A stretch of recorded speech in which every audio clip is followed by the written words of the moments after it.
Mi amor por ti no será y es apasionante, y moriré sin que pueda escribir tu nombre.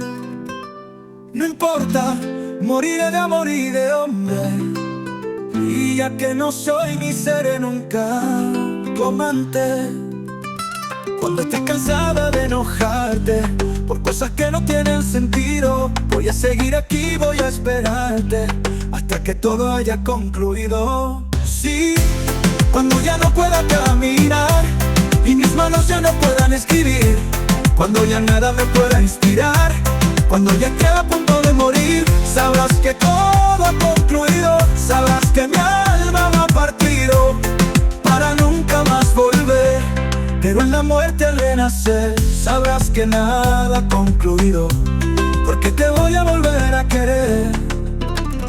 Deja que mi voz grite y mi pluma cante, razones sobran para no dejar de quererte. De joven quise ser amable, gentil, inteligente. Es algo que siempre he llevado en la mente, y al pasar los años quise ser bueno y sabio. Si no puedo darte un beso en los labios, me conformaré con la intención de besarte.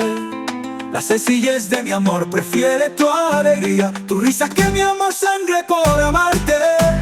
Amor y dolor son la rutina diaria de mi poesía.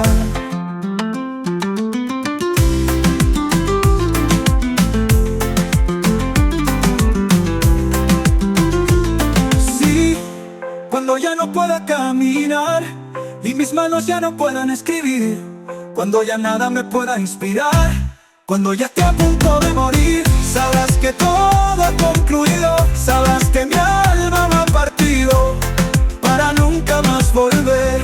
Pero en la muerte al renacer, sabrás que nada ha concluido, porque te voy a volver a querer.